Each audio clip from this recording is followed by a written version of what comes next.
Assalamualaikum warahmatullahi wabarakatuh. Salam sejahtera untuk kawan baik dari Irfan Channel semua. Salam menjernihkan pikiran dan menebar kebaikan. Mahfud MD bikin semua orang tercenung, terkaget-kaget, bahkan terkagum-kagum terhadap sosok ini. Jadi saya menyebutnya karena sosok Pak Mahfud MD inilah pemerintahan Pak Jokowi, termasuk Pak Jokowi, agak terselamatkan. Ya, terselamatkan, dan kemudian publik atau masyarakat masih melihat secercah harapan terhadap pemerintahan ini. Tentu saja ini salah satunya, ya. Jadi figur Pak Mahfud MD itu menembus atau mencairkan kebekuan atau bisa memberikan harapan karena langkah-langkah dan kebijakannya yang luar biasa mengagumkan gitu. Nah, ada banyak contoh, ya kan, misalkan di dalam kasus terakhir Pak Mahfud MD itu amat sangat vokal, ya, ketika menyampaikan bahwa ada 349 triliun, ya, yang berpotensi korupsi dan tindak pidana pencucian uang, yang kemudian memaksa Pak Mahfud MD harus menghadiri rapat dengar pendapat dengan Komisi 3, dan akhirnya rame. Sayang saja yang jauh lebih rame itu pertentangan personal antara Arteria Dahlan, Benny Kaharman dengan Pak Mahfud. Kita sebenarnya masyarakat ingin jauh lebih dalam melihat substansi perkara yang dibahas gitu, bukan istilahnya gertak mengergentak, ya kan, saya tidak takut, saya sudah mewakafkan diri saya, kemudian ada istilah Markus, ya. Kedua belah pihak sebenarnya sebaiknya menghindari hal-hal yang sesungguhnya di luar konteks masalah yang sedang dibahas. Tetapi ini bagian dari demokrasi, ya, semua orang masih mencari bentuk, ada aksi, ada reaksi gitu, dan memang seorang Arteria Dahlan juga banyak publik, dan itu bertebaran meme-meme dan video-video yang kemudian membuli Pak Arteria Dahlan itu, karena publik dua kali melihat Arteria Dahlan itu sering terlalu jumawa menurut publik itu, dan terlalu arogan ketika berhadapan dengan lawan bicara, seolah-olah ia yang paling benar, padahal ia juga pernah tersangkut masalah plat nomor yang bermacam-macam itu menurut media tuh, ya kan. Nah, kemudian ketika ia menyerang tokoh senior sekaliber Profesor Emil Salim, yang kemudian videonya diputar semua di sosial media, di grup-grup WA itu disebarkan ketika ada seorang anggota dewan yang jauh lebih muda ketika berhadapan dengan Profesor Emil Salim yang punya reputasi dan integritas yang banyak orang hormati semua. Nah, kembali ke Pak Mahfud MD. Nah, karena Pak Mahfud MD inilah, ya, seorang pelukis juga menggambarkan itu siapa namanya, Wuri atau Wira di Instagram itu, dan kemudian di Instagramnya Pak Mahfud juga disampaikan lukis seperti menarik ya, seorang yang gagah, gentle, dan seperti jagoan gitu, dan publik semua melihat karena disiarkan langsung, rekamannya juga ada di YouTube, dan nampak sekali Pak Mahfud itu memang seperti dikeroyok oleh beberapa orang, oleh anggota Komisi 3, dan kemudian fakta-fakta yang disampaikan Pak Mahfud itu sebenarnya ada dasarnya gitu. Ada dasarnya kenapa nilai transaksi sampai 349 juga triliun. Ketika Mbak Ani Sri Mulyani dia tidak tahu, Pak Mahfud menyampaikan bukti bahwa dokumen itu disampaikan langsung kepada para pejabat bea cukai, pada pejabat bea cukai, para dirjen, irjen dan sekjen gitu, dan ada tanggalnya. Jadi semua yang disampaikan Pak Mahfud itu memang ada dasarnya, ada argumennya gitu. Jadi semua orang akhirnya simpati itu luar biasa kepada Pak Mahfud, sampai-sampai kemudian Pak Mahfud juga dituding sedang mencari panggung untuk Pilpres. Nah, jangan dihubungkan dulu antara Pilpres dengan sosok Mahfud yang mengungkap dan mengawal kasus-kasus besar. Nah, kenapa pemerintah harus berterima kasih kepada seorang Mahfud atau Pak Jokowi harus berterima kasih? Karena berkat Pak Mahfud lah ya, kasus-kasus besar yang penuh kontroversial itu bisa dikawal dengan baik oleh Pak Jokowi ya, oleh Pak Mahfud MD ya. Jadi Pak Jokowi istilahnya sebagai presiden duduk tenang saja, mengawal, mensupervisi, biar pemain di lapangan yang bergeraknya itu adalah Pak Mahfud ya, sesuai dengan jabatannya sebagai Menko Polhukam. Kalau tidak salah, Pak Mahfud ini adalah orang sipil pertama ya, nanti kita cek lagi, tetapi kemungkinan besar datanya adalah Pak Mahfud MD itu adalah orang sipil ya, sosok dari kalangan sipil yang pertama kali menjabat sebagai Menko Polhukam gitu. Jadi memang prestasinya luar biasa. Ingat, jabatan ini diperoleh sebenarnya pada sebelum 2019 itu, beberapa detik sebelum pengumuman siapa yang menjadi cawapresnya Pak Jokowi di periode kedua, itu memang kabar sudah beredar. Tidak hanya kabar beredar, Pak Mahfud sendiri sudah pakai baju putih dan duduk menunggu di sekitaran istana tuh. Bayangin tuh, ya kan? Jadi sudah dekat sekali langkah ya atau nasibnya Pak Mahfud MD menjadi seorang cawapres gitu.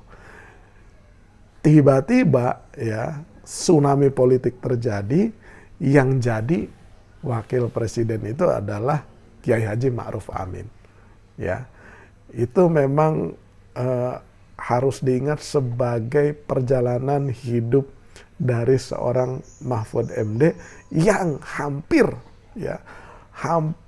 menjadi calon wakil presiden atau wakil presiden. Nah, kembali ke soal sosoknya. Ya, semua orang tahu bahwa Pak Mahfud itu orang Madura atau aslinya Madura, lahir di Sampang, kemudian pindah ke Pamekasan, kemudian sekolah di Jogja, dan kemudian memang berkarir di Universitas Islam Indonesia UI Jogja, sebuah perguruan tinggi swasta yang amat sangat punya reputasi baik, terkenal, dan memang tua ya kan. Usianya hampir sama dengan Universitas Gadjah Mada itu, UII, orang menyebutnya UII.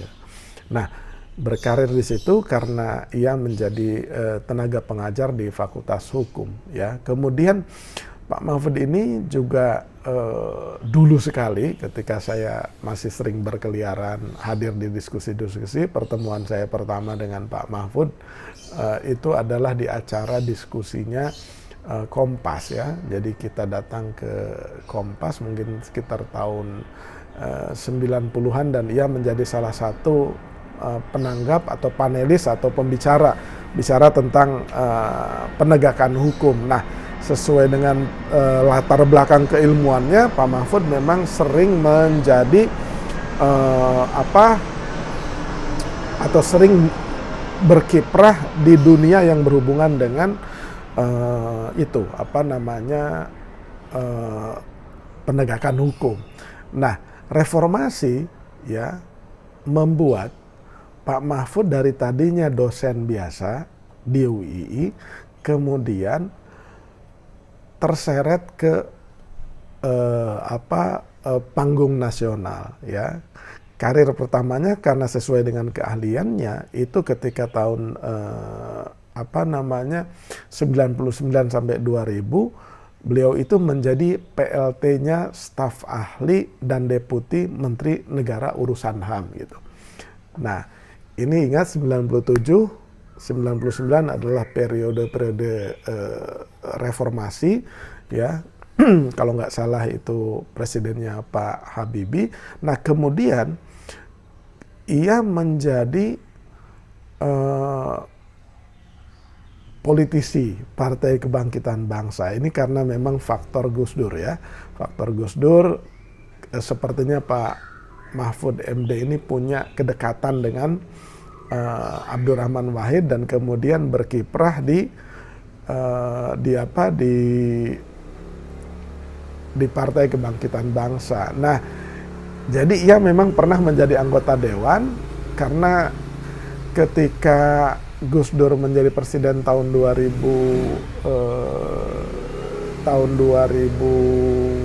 berapa itu 2099 sampai 2001 kalau nggak salah Gus Dur itu ya menjadi presiden. Nah, kemudian Pak Mahfud MD itu menjadi Menteri Pertahanan ya dan kemudian menjadi Menteri Kehakiman di periode kepresidenan Gus Dur itu.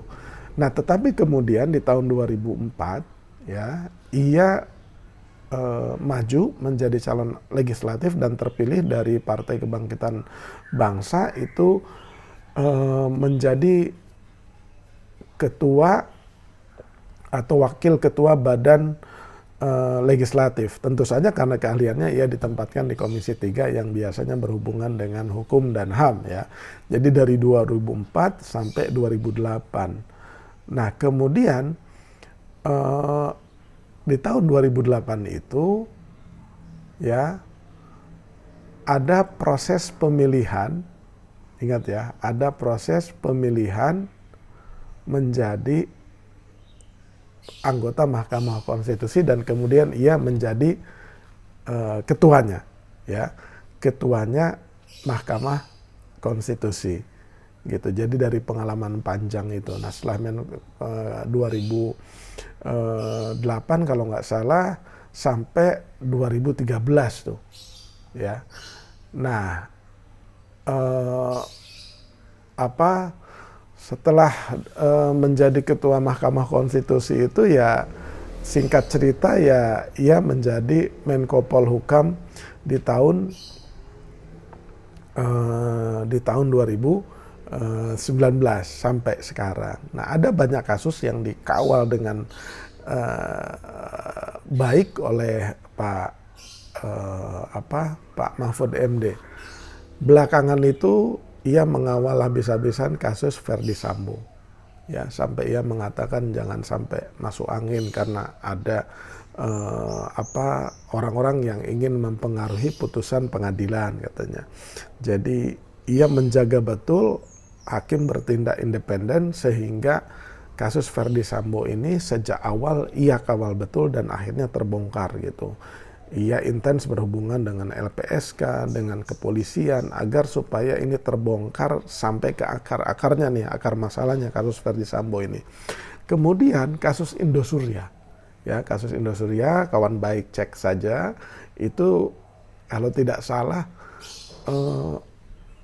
para tersangka yang menggelapkan dana koperasi, kalau tidak salah itu sampai triliunan itu bisa-bisanya tuh kemudian bebas, yang kemudian membuat pemerintah itu juga marah dan akhirnya sekarang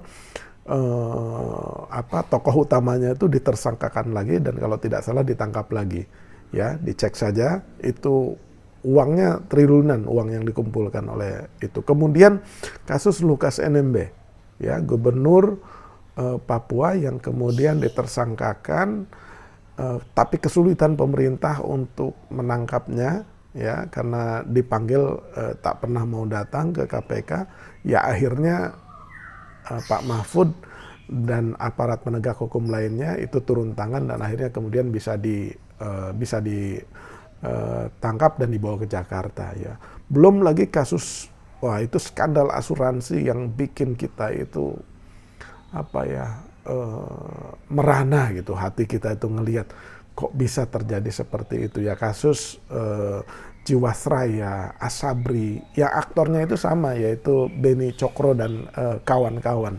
Nah, Pak Mahfud juga turun tangan langsung mengawal kasus-kasus tersebut. Nah, karena kasus-kasus ini menyita perhatian publik, ya, publik itu mulai gemes dan gregetan gitu. Kenapa kasus-kasus itu kok either hukumannya ringan, bahkan bisa bebas, bahkan sepertinya ya sering kalah di pengadilan atau di tangan kepolisian dan kejaksaan kadang-kadang tidak bisa diselesaikan dengan baik sesuai dengan kesalahannya.